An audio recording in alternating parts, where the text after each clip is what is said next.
Whenever we design a course, we try to bring in new elements that will challenge the pilots. These pilots are so talented with these drones that we like to push the envelope of what they're capable of and what the drones can physically perform.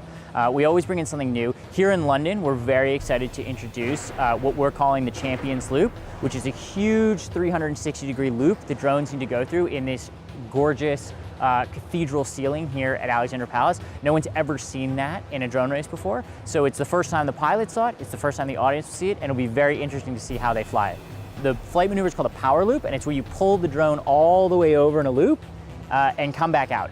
What's challenging about that is that the direction of thrust off a drone is always down off the propellers. So when you're fully inverted, the direction of thrust would be down away from it. So you have to get up, lay off the thrust, and then bring it back on to control your descent. And that takes an incredible amount of finesse with a very powerful drone like this.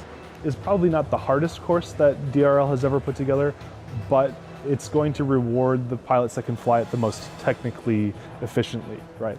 It's a very open course with a lot of big obstacles. There's not one place that's like going to be a differentiator for everyone.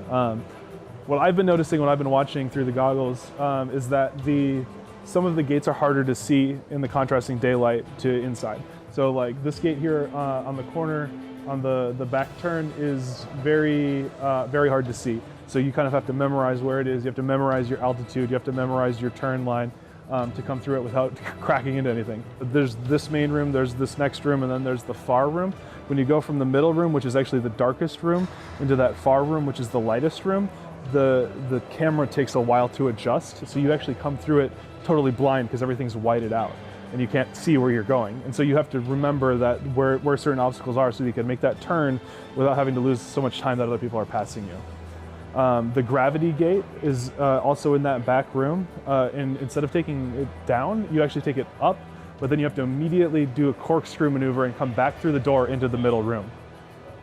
So when you're considering having to compete against the best pilots in the world and you're just sitting there waiting for the race to start, when that thing hits go, you better be ready. You better be focused and ready to just fly.